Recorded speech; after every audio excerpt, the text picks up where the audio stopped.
good day to brew, baby. What is up, YouTube? It's your boy, Millsy. Back from Thumbtail Commander, back for another episode of Millsy Brews, the show where I brew a version 1.0 deck list of the commanders in front of us on my quest to brew the magic world. You know the motto, baby. It's ABB, always be brewing. That's what we're back to do today. The deck list is going to be down in the description for you below, as well as I'd really appreciate it if you could interact with the video, like, comment, subscribe. Consider checking out those links down in the description below. I'd really appreciate it. But today, we're continuing through Precon Week, and we're talking today about Terra, Herald of Hope. 3 mana, 3/3 Mardu Commander. It's at the beginning of combat of our turn. We're going to mill 2 cards, and then Terra gets flying until end of turn. And whenever Terra hits a player, we get pay 2. If we do, we get to return a target creature card with power 3 or less from our graveyard back to the battlefield tapped. Truthfully, we're trying to stack our graveyard with creatures to get them back. So we're going to talk about how or some other ways besides Terra's ability we can use to fill the graveyard, what we're going to look to get back, and then how we can kind of pay off the fact that things are leaving our graveyard from that. If you're interested in the Precon upgrade as well, that video is going to be out today, my $50 upgrade for the Precon, so check that out over on the channel now as well. But I want to say a quick thank you to the channel members. Thank you so much for supporting the channel. If you're interested in seeing all of our videos just a little bit early, check it out down below. I think the nice thing is that Terra does help us fill the yard, but truthfully, like, she only mills us 2. So, like, we're going to want some way to kind of pick and choose what's there. And I think there's a couple ways we could do that. I think the most obvious is something like Buried Alive, right? Go get 3 creatures of our choice, dump them in our yard. This is great because then you can always know what you want right in your graveyard. Same with something like Violent Tumor. When it comes in, it gets something from our library and puts it into our graveyard. Again, go get a creature of your choice, dump it into your yard. That way it's there and ready to go. These, I think, are some of the key pieces because it's going to let us go get the thing we want every time. With something like Siegfried, when it comes in, you mill 3, and then it gets a bunch of counters on it for the number of creature cards in our graveyard. So as we go on, right, this can potentially get bigger and bigger, and it's a nice menace attacker. We also have single target things like an Unmarked Graven and Tomb that can go specifically get a thing of our choice and put in our graveyard. As we talk about the options, what we can reanimate, I think in the right situation, you can kind of pick and choose what exactly you want to dump in your yard, but it's important to know that you have pieces like that. And then we have something like Ripples of Undeath that's just going to mill 3 more cards at the start of our pre-combat main phase. And we can actually pay 1 at 3 life to get something back if we mill something we really need. Ripples of Undeath is a killer piece in a lot of mill decks, self-mill decks, and I think it fits our strategy really well, especially because you can get something back if you really, really needed it. But as far as what we can reanimate, there's a lot of options. I think at the end of the day, we want things that are going to make us even better in combat. Things like Aurelian, Blade Historian, our creatures all focused on combat. Aurelia can get us an extra combat each turn. Blade Historian gives all of our creatures double strike, meaning that Terra could actually get multiple reanimates per turn. The first thought in my head was creatures like Boromir that can sacrifice themselves to give all of our creatures indestructible. Well, you know, we could use it on an opponent's turn to protect our board, come back to our turn, have Terra attack, and then, you know, pay that 2 to get Boromir back, meaning we have this reoccurable, indestructible, right, protection for our board, making sure we can hopefully stave off some of that removal, right, some of that mass removal, and keep our board growing over the course of the game. Things like Fear of Missing Out, whenever it attacks for the first time each turn, if there's 4 more card types in our graveyard, we get another combat. This should be pretty doable in our deck, especially since Terra is going to be milling us. We should be able to fulfill for something like Fear of Missing Out. General Leo says when it enters, we return a creature card with mana value 3 or less from our graveyard back to the battlefield. You'll notice that some of these creatures that are reanimate targets are less than that threshold. Some of them are more, but we do a good amount of them that are less. And then you get to buff Leo for each creature you control. Note that, you know, if we have any way to put these back in our graveyard or they die, we can do this again and again, bringing them back, right, and getting these abilities again. Go-Go gets to become a copy of any other target creature you control, except its name's Go-Go at the start of combat. This is really nice because then Go-Go can become a copy of Terra, and you can do this multiple times. And you give each of them a buff, which is pretty nice. So this is a nice creature to get back to be able to use for our favor. We have things like Grey March and Asphodel that has a great enter the battlefield ability, having each opponent lose X life or X is our devotion to black. So as we build our board, this can get better and better over the game. Grim Hireling can start making us treasures when our creatures hit opponents, allowing us to have more mana build our board better, protect our board with our protection spells. There's so many things those treasures can go into. Karmic Guide can just get another creature from our graveyard back to the battlefield when it comes in, so it's a great option to bring back. And then you have Karmic Guide's Echo ability that says at the beginning of your upkeep, if this came under your control since the beginning of your last upkeep, you have to sack it unless it's pay its Echo cost. So if we don't pay its Echo cost, it just goes back to the graveyard, and we can keep reanimating it with Terra, right, getting more things back. So it's one of these great pieces to use for that. Same thing similarly with Priest of Felrites. You can tap and pay 3 life to just bring a creature from our graveyard back to the battlefield at sorcery speed. And again, we can keep getting the Priest back, use it the next turn to reanimate something and kind of keep that loop going. Selfless Spirit kind of fits in the same role as Boromir, giving us that indestructible protection for our board, and then something we can bring back with Terra to do all over again. Facebreaker kind of sits in the same value as Grim Hireling, allowing us to get some treasures on attack and stacking up some mana to protect our board. Sister Hospitaller, same thing as a couple of things we talked about, bringing a creature back from our graveyard to the battlefield when it comes in. So we're doing these 2-for-1 specials, right? Get something and get something else back, which is going to be really helpful. The nice thing about these abilities, right, is a lot of them don't care about what the mana value of that thing is or what that thing is. It just gets any creature back. So we can get some key creatures back alongside of our cheap creatures. Skyclave Apparition packs some removal for a non-land, non-token permanent with mana value 4 or less.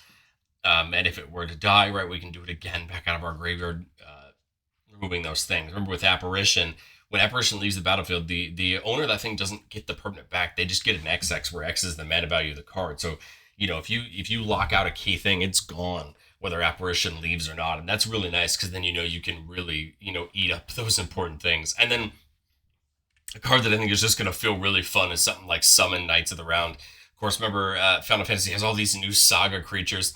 On the first floor of lore counters, it just makes a bunch of Knight tokens. Then on the 5th one, it gives all creatures +2/+2 and indestructible, which is a huge ability. I love the idea of this coming in and making tokens, kind of giving us some added board presence rather than just Terra and these random things that we're reanimating. And if somebody removes Knights of the Realm, well, hopefully we can just get it back, get more Knight tokens, and keep the party going. I remember with your Saga creatures, we'll mention this throughout the whole set, the turn they come in and their first lore saga goes on, they don't get haste, so they're not going to be able to do anything. In fact, Knights of the Round will actually only be a creature that's viable for us during lore counters 2, 3, and 4, right? Because when lore counter 5 goes off, it sacrifices. So it's in a really interesting mechanic for a creature, but Knights of the Round kind of makes up for it by just giving us all these Knight tokens that we can then use. But I think we can also care about things in our graveyard.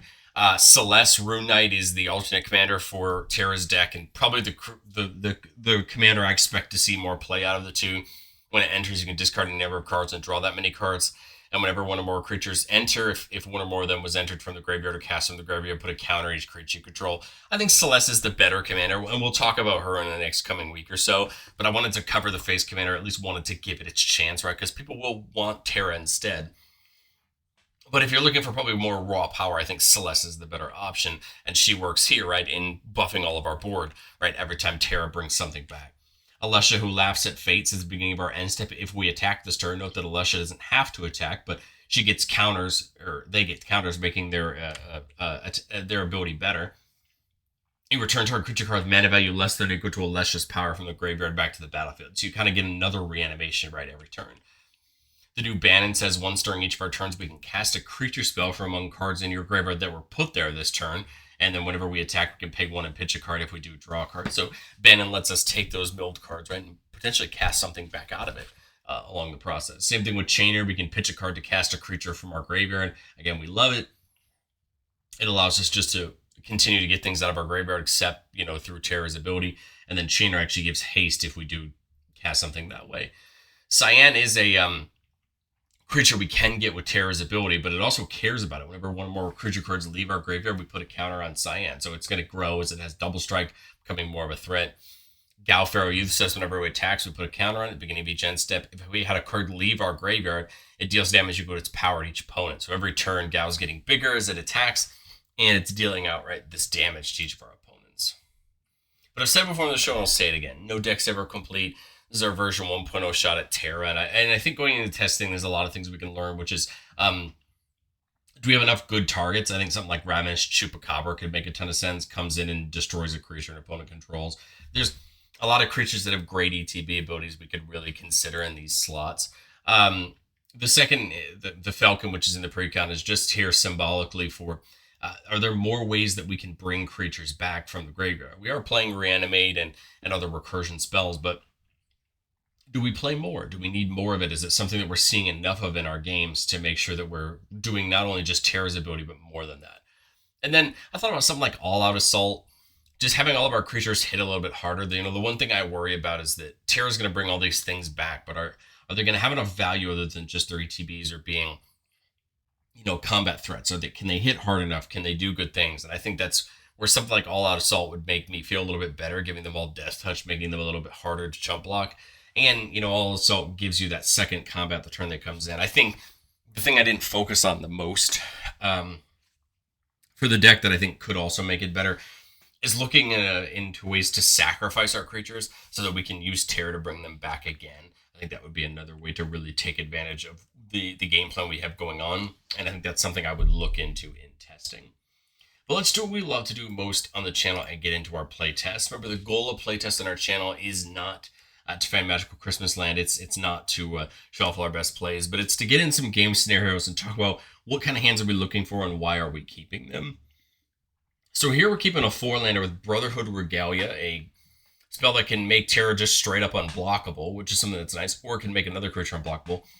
We see Alesha, again, another copy of this recursion, and then Toxic Deluge, some removal. It's nice because we have another piece of recursion, so if we start milling too many good things with Terra, we have multiple ways to get it back. We've got a way to protect Terra, giving it Ward 2. It's not just unblockable that Brotherhood Regalia gives.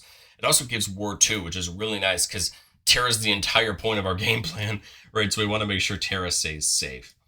So turn 1, there's nothing we're going to do. Might as well throw in that land. Turn 2, we draw Celis. We're going to see both from this game. We'll see how much fun we can have, right? With both of them on the battlefield. Here, I think we just get the Regalia down.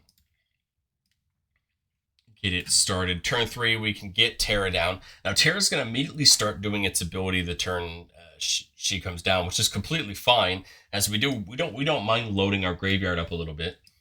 So Terra's going to mill us 2. So we do see that General Leo go to the graveyard. So at least we have a target. We're going to move to our next turn. There's a couple choices you can make here. Remember, Terra gives herself flying, which is really nice. If I dump Celis in, I'm not going to be able to pay for Terra to reanimate. But if I do something like Gao, then I could pay to reanimate the Leo, right? So it comes down to what makes the most sense. So I think it makes more sense to do Leo next turn, especially since we don't have a ton of creatures out right now. And I think Celis would be a great thing to build up in the future. I could also see, going Gao plus Equip. I actually just realized the Equip is only 1, so we actually could do something like Alesha Equip, right? Because now Alesha can't get Leo back yet because it's based on mana value. But could set up something better for next turn. Remember, Celis doesn't have to attack for its ability, right? It just has to be out when it happens. So maybe it's something we can potentially look into next turn. Terra's going to mill 2, Isolated Chapel, and Flawless Maneuver. We can take the attack if we want to, right? We're unblockable. Might as well start getting the combat damage train going. Now here with 5 mana, we see Moogle Warrior, another target for Terra, but a really interesting card. Beginning our end step, each player can discard a card. If everybody who discards a card draws a card. If a creature was discarded this way, we get to make a Moogle token. And if a non-creature card was discarded this way, we put a counter on each Moogle we control. So we can start making this board of Moogle tokens with lifelink that are all going to keep getting bigger every turn. So here again, I don't have a way to get... right now, I don't have a way to play Celis and get Leo back. But there is a chance that if we attack with Alesha and bring them up to a 3/3, we may have a chance to get something back. Maybe we mill. And I think that's my best option this turn is to play Celis. I just realized I can pitch Gao. So Gao could automatically be brought back with Alesha. Right, so we're good to go there. And then... draw that many +1. Maybe we pitch Moog too, since we know we can get him back with these abilities. So we draw 3. Go to combat. Terra mills us 2 more, Swiftfoot Boots and Talisman of Indulgence. And attack, Alessia would attack, right, getting a counter on it. And now on our end step, we can bring back one of these guys. We'll miss the Moog trigger this turn. It could be an argument to bring it back now so we can hit its trigger next turn. But I kind of like Gao so we can attack next turn to get that real value. But Celis is going to go off because we did have a creature leave our graveyard. So that's going to put a counter on each creature we control. And this is where I think Celis works really well with, well, it's what it wants to do and what Terra wants to do, right? To start now increasing our board, especially when Gao cares about its power for the damage. Alessia cares about its power for the mana value of things to bring back. We're going to start, right, hopefully working this engine, right, up to use. The nice part about Toxic Deluge here is, let's say our opponents have a bunch of like 1 toughness creatures. We could Deluge for 1 or 2 here and not lose our board and, you know, hurt our opponents if we wanted to. But otherwise, I think we just probably leave the mana open and go towards attack, get ourselves involved here. Gao and Alessia get counters when they attack. Terra mills 2 and gets itself in the air. There's Cian, something we can get back with her ability. So we have a couple options. We have Leo, who's going to come in with 4 counters right now. Not a bad option, especially since we could have it trigger before Celeste, getting it a bunch of counters. We could bring Cian back in, another creature that's going to grow when things leaves our graveyards. We could get Moog back in, and it would trigger this turn. I kind of just like the general Leo. So remember, when it comes in, we return up to 1 creature card with mana value 3 or less from our graveyard back to the battlefield. Well, there we go. There's Moog, right? Or it could be, sorry, not Cian. There's Moog. And then put a counter on it for each creature we control. So that's actually going to end up being 5. And what's now going to happen is, because I chose to have this trigger go off first, Celeste is going to see this coming back, and it's going to see Moog coming back.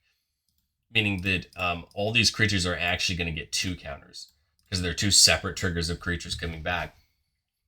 And this was all, this was all in Terra's combat damage, so damage has already been dealt here. But now Moog's ability goes off on end step, and I think we're just in great shape. We've set up a good board. We don't really have the protection, unfortunately, but truthfully, I think we've done a great job. Alessia can bring Cyan back if we want, triggering a counter for everything else. And now we're just taking over. Hopefully we get a Moogle token here on the end step, and we can just continue, building the board, right, as we push over the course of the next couple turns. Let's get into playtest number 2. Looking at a 3-lander here, but we do see Reanimate to help get something back. There's Bannon, the one that lets us play things from our graveyard. Alessia, and another Alessia. This is the one originally from Tarkir, the first time we were there.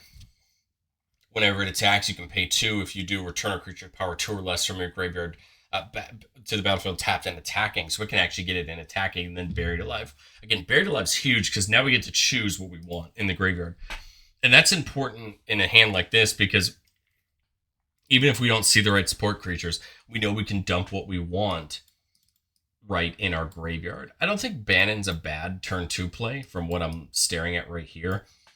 Bannon's not a bad creature in its own right, and does let us put some of these creatures in our graveyard if we wanted to.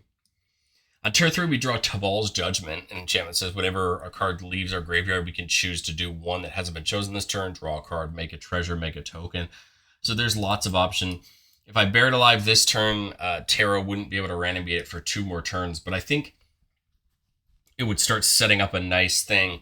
This also opens up the option to reanimate as well, allowing us to have some value. So I think Knights of the Round's probably my first choice.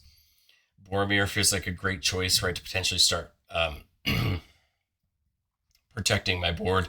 I love something like Luminous Broodmoth, right, protecting our creatures and bringing them back if they die. I mean, we're basically getting to go look at our graveyard, or our whole library, and just choose what we want to bring back. And I think there's a lot of great options.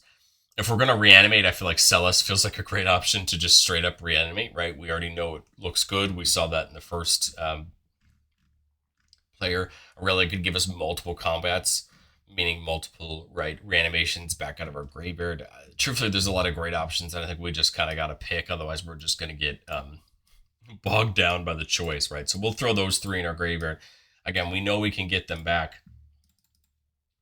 with our abilities. I just realized that Bannon would have also let us, cast for them on a future turn. But I think we just reanimate here. We missed the opportunity to get Terra down this turn, but I think that's okay. I kind of like the idea of just getting Celis back. We pitch Alesha. I think Sabine's Reclamation is an interesting option to get things back from our graveyard, so I think we keep that in hand. I don't want to pitch the removal. I don't want to pitch Taval's Judgment, but I think we kind of need to start cycling through right things. There's the lands. We can hopefully get more done next turn. Now we've got 3 mana, so we can play Terra. No, we're missing black, fortunately for Terra. But we could play something like Sabine's Reclamation. We could play Selfless Spirits. We do have options to get down. Right now, Sabine's gets me a target permanent card with mana value 3 or less from our graveyard back to the battlefield. So we could get Taval's Judgment back. We could get Alesha back. I kind of like Taval's Judgment since it's kind of working with what we really want. Our next turn now with 5 mana, we play Terra, right? I think we play Selfless Spirit, right? Start protecting our board a little bit. Go to combat. Terra will mill 2, right? That's not our choice, and it gets flying. We can attack here with Celis, like if we want to. Or Bannon, but truthfully, we don't have that great of an attack this turn, and I think it's okay. We're still setting up, and I think we're going to have a really nice explosive turn next turn. Maybe Celis can find a good attack for us this turn, and we're backing up with that, with that instructability from the Selfless Spirit. Now, I think this is the perfect combat to start looking to go in with Terra. We go to combat, mill 2. Attack. I remember Bannon can let us play creatures from our graveyard. They were put there this turn, but obviously we didn't have any. So Terra goes off. I like Alesha. Here I like either Knights of the Round or Aurelia. Knights of the Round feels really explosive right now, especially with Selfless Spirit sitting there to protect our board, right? It comes in, makes us all those Knight tokens that are going to start becoming an issue, right, on a future turn. Not sure why there aren't any Knights. We'll just use these treasures. We paid 2 to do that, so now Celeste actually... Celestiride actually says, oh, this came in from the graveyard. I remember we can choose to do this Knights of the Round before we do Celis. Now they all get a counter, right? So now they're buffed up a little bit. And now we can still protect our board with Selfless Spirit. And it's kind of good if we do, right? Because we can bring it back with Terra, right? Over and over again with her ability. That was only 2 mana. We could do something like Plaguecrafter to nail our opponents down a little bit. I'm just realizing we triggered Taval's Judgment. I'll just use it to draw a card. There's Boromir for the double protection if we want to, right? We could crack the landscape to go into the land, but truthfully, again, we're in a great spot. The Knights of the Round is going to keep making those Knight tokens. Terra can get Boromir or Selfless Spirit back if we need to use them to protect our board, and I just think we're in a really great shape for that playtest in moving in towards the mid to late game. But let's do one more here. We're looking at a 3-lander with Key to the City, which allows a creature to be unblockable this turn. There's a lot of options we can do with that. Faithless Looting is a draw 2, pitch 2, so it might allow us to put creatures in our hand into our graveyard. We got removal, and then we got Entomb, right, to go get any card we want and put it in our graveyard. So I like this hand. It's a good start. We've got ways to get things in the graveyard. We've got at least 3 mana for Terra. Hopefully we can get some more. In worst case, Faithless Looting might be able to draw us into some more. So we'll get the Ancestry in tapped. Obviously, it's got to come in tapped. So we might as well get it down, right, to get it started. Turn 2 here, we can either get the Regalia down or get the Key to the City down. Note that Key to the City, we can tap it to pitch a card and give a creature we don't own unblockability if we want to. But I think I'll just get the Regalia down. Again, the Regalia I really like because it can protect Terra, right, with that Ward 2 in case we're worried about Terra getting removed. So if I play Terra this turn, we are basically just milling 2 cards. Or I could go for something like Faithless Looting, draw 2, maybe pitch 2, and then do something like Entomb, But I guess we could just as easily do that next turn, right? And try to feed our graveyard. There we see Leo and Swiftfoot Boots. This turn we see the Talisman. So we could go Talisman, put the Regalia on Terra. I've got 1 mana left, so I cannot reanimate anything this turn. So I think I'm just going to go for something like Faithless Suiting. Draw 2, pitch 2. We'll pitch the Thrill, and we'll pitch, something like Aurelia, because we're not going to have the mana to cast it, right? But at least we can get it back with Terra. Terra's going to mill 2 this turn, right? Even though we can't pay to reanimate anything this turn, at least we're continuing, right, to feed our graveyard as it, can't be blocked and starts putting in damage. Now, unfortunately, we missed our land drop again, which is unfortunate, but it's part of Magic, right? We need to be aware of what we're doing. It's 2 mana to reanimate something, which right now feels like Aurelia, right? To set up a future attack on a future turn. If I go Fear, I get to pitch a card, then draw a card, and we do have Delirium, so it can definitely trigger combats on a future turn. I think I'll just pitch the key and then draw a card. And there's a land, right? So at least we can use that for something later. I think I'll just crack the Landscape just to go get something that we can use color-wise in the next turn. Now we can go attack with Terra. And I think here we just get Aurelia back for an extra combat on a future turn. These two are kind of awkward together. Fear only untaps 1 creature for the extra combat, whereas Aurelia untaps all creatures we could throw. So kind of awkward. I guess we could technically only have Fear attack the first combat with Terra, untap Terra, make the second combat, and then Aurelia attack on the second combat, since it's only attacking the first time that turn, and get a third combat. I guess that could be kind of nice for us, right? So as we untap for turn 6, we've got 6 mana. So if we choose to do that game plan, we could technically make 3 reanimations, right? 1 in the first combat, 1 in the second combat, 1 in the third combat. We got 2 targets right now, but you never know what we're going to find as we go into combat. So we still have Entomb. So it would lose us out on one of our reanimates, but it would let us pick what we want, right? And I think that makes some sense to me. It almost makes sense to me to go get something like Summon of the Night's Realm, or go get one of our indestructible people, right? Something like Boromir or Selfless Spirit, and put it in our graveyard. That way we're guaranteed to get that loop started, right? Because as we go to combat, Terra mills 2. We see the Warring Triad, which if there's 8 or fewer cards in our graveyard, it's not a creature. Well, it is now. But it's one of those cards that's in here to help us, to mill through our thing. So I think we get Boromir on the first combat, Leo on the second combat, which will put 4 counters on it, right? Because we have 4 creatures, 4 of the creatures. Oh, each creature controls, so it'd be 5. And now I think we're just in good shape. We got a couple of reanimates. Again, Boromir's here to protect the board. We're in the same game plan we were before. We're getting 2 extra attacks with Terra each turn, which, remember, this is 3 unblockable, right, every time. So we're really starting to threaten that. And we only use 2, so we do have 1 mana up. We would be able to hold up that Path or that Swords for a little bit of backup. Let's come to our next turn. There's Victimize. Victimize is a way to sacrifice 1 creature to get 2 back. So this could put Boromir in the graveyard if we wanted, to kind of get more out. But truthfully, I'm now just realizing that, I apologize, Terra would mill 2 cards on every combat, not just the first one. So that's on me. We definitely just missed that. But potentially, right, would have more of a chance with these extra combats, right, to get more into the graveyard, more chances to get creatures back and to keep it going.